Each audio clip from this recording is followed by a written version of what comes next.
Legislator DPRD Kota Makassar mendukung proses hukum yang tengah berjalan di Kejaksaan Tinggi Sulawesi Selatan terkait masalah Perumda Air Minum atau PDAM Kota Makassar.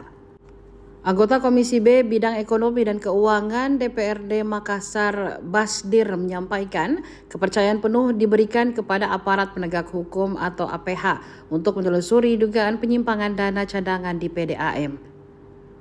Sebagai bagian dari fungsi kontrol dan pengawasannya, DPRD mendorong direksi di bawah kepemimpinan Hamzah Ahmad untuk melakukan sesuatu yang tidak bertentangan dengan aturan.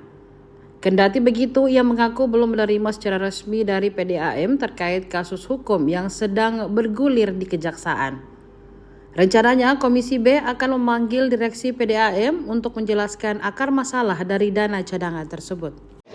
Kan yang pertama kita belum monet dengan PDAM, sehingga laporan terkait dengan adanya kisru di sana itu belum ada secara resmi ya dari PDAM. Tetapi tentu sebagai wakil rakyat kita memberikan kepercayaan penuh kepada pihak penegak hukum untuk melakukan upaya membuka kasus itu.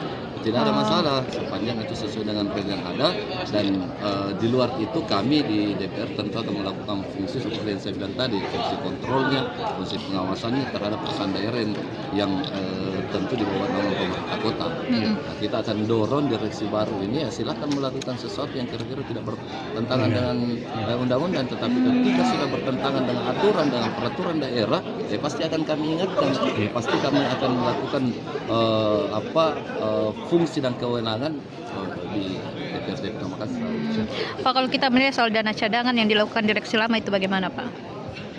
Sejauh ini kalau saya secara pribadi belum terlalu tahu detailnya, sehingga agak sulit terasanya. Tetapi bulan ini kami akan undang karena jadwal monet memang kami akan pertanyakan dengan secara terbuka.